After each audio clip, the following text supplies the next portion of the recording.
love is what we are going to expect of our machines in future. We will not care if they're clever or not. This controversial statement was enunciated by psychoanalyst Sherry Turkle, who worked for MIT over decades researching relationship between humans and their robots. And she wrote a book called Alone Together. This was a different moment in time completely. There was no AI as it is today, but her statement seems prophetic. As a researcher, filmmaker, academic, I have always been interested in why people are so desperate for love and attention and being listened to. And I made a documentary 15 years ago called Married to the Eiffel Tower. The documentary was about women who fall in love with objects and not people. And why?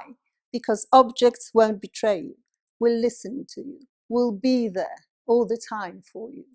And so to a certain extent, my interest in all this has been gone for decades now. So in my new book, AI Intimacy and Psychoanalysis, I've been looking at the large language models. So models such as ChatGPT, Claude, Gemini, Perplexity, and others. So let me give you some statistics. There's an astonishing amount of people being engaged with these models today. So recently, OpenAI released new figures, and we know that 800 million people weekly engage with ChatGPT alone. 800 million people. Out of this, you might be interested to know that 73% of these people do not use ChatGPT for work at all. What do they use it for? Well, they talk to it in intimate ways. They ask to tell them stories. They use it for psychotherapy, life coaching, you name it. Almost 600 million people weekly on this planet chat to ChatGPT. There are other platforms specifically created to offer you AI companions, such as Replica. Nothing else to do, no work, no nothing, just a romantic relationship of some sort. I mean, it is quite extraordinary, you'll agree, but you could say, well, maybe it's good, huh? And maybe it is good because there is an epidemic of loneliness in the world currently.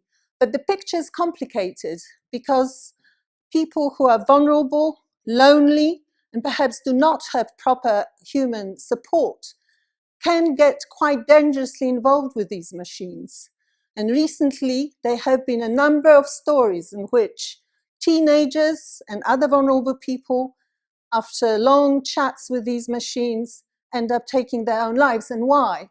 Because the training is mostly to please the user, meaning they often get into the spirit of the user, so the engagement is the only criterion and not care. Following the tragic casing, and I will come back to them in a minute, there has been calls for all kinds of things, shutting down AI, which of course will never happen, greater safety, which is paramount. But the safety at the minute is only used in one way, of guardrails. So the call is for control. And I am telling you, we need to do this differently. We need to call for love. We need to train these machines differently, train them to care. And is it possible? Yes, it is. And I'll tell you in a minute how. But first, I'm going to take you on a journey. We're going 400 years ago. We're going to spend some time with famous French philosopher Descartes, who is the father of rational thinking and the father of reason, and arguably the foundational thinker for the whole of our civilization. So yes, of course, he was an incredibly rational man, unbelievable thinker. He was really interested in technology and machines as well, and have written about it. But also, he was an emotional man. And when his daughter Francine died, age 4, he was devastated. So he created a mechanical doll. Of course, not a replacement for his daughter, but maybe in some way channeling his sorrow into something else, into creation of this mechanical doll, which of course was also an innovation. So, in this story, Queen Christina of Sweden, who is very interested in philosophy, says to Descartes, "Come over, visit me, let's talk about philosophy together and tell me about your new innovations." So he packs the mechanical doll in a wooden box and gets on a ship, because this is how you traveled in 17th century. This is around 1640. And now what follows next is a bit of a legend. We don't know how much of it is true or not, but this is what we think happened. So he gets on a ship with the wooden box and they start traveling. The weather is bad. So the crew say, this is maybe to do this mechanical invention. Maybe it is in fact the work of a devil. So what we need to do is get rid of it.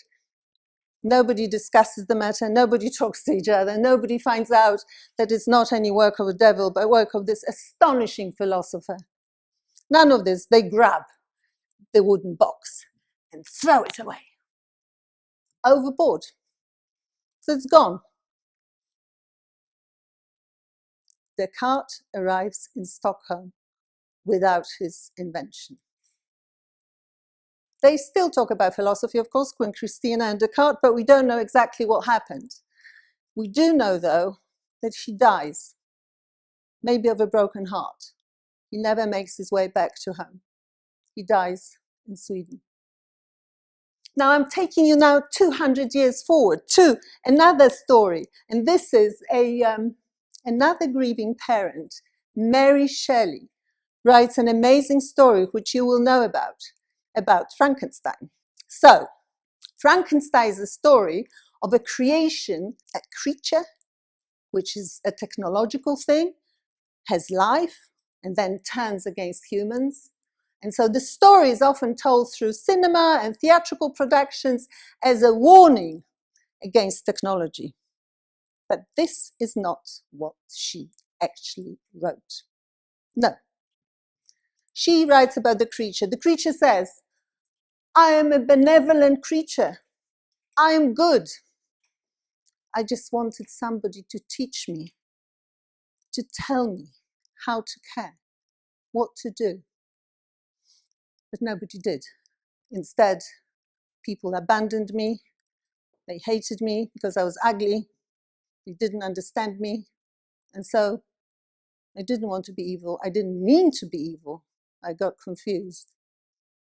So now, back to AI and the Adam Rain story, the teenager who died after 6 months talking to ChatGPT.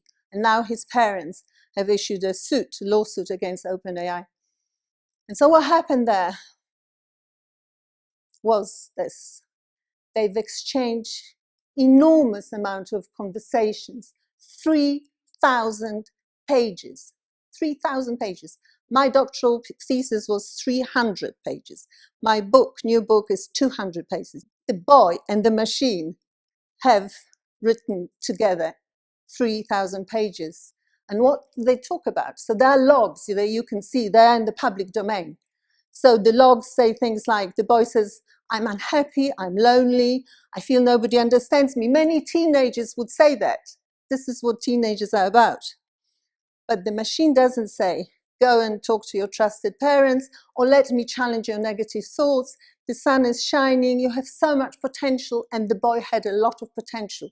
No, the machine instead says a variety of other things which are very upsetting, and some people said they were monstrous, because in the end, he even helped the boy write a suicide note. But it's not monstrous. The training the machine received was only about engagement, wasn't about ethics. So we need to rethink the whole thing, but we need to move away from control and fear to love. We can do this, and we can insist on how this training can happen differently. So let me tell you. At the minute, the way the large language models are trained is like this.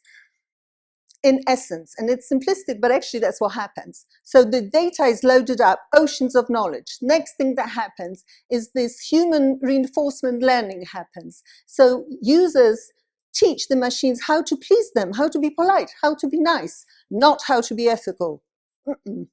Next thing that happens is guardrails. The guardrails is like an AI police. And this is right and proper, and they need to be tough.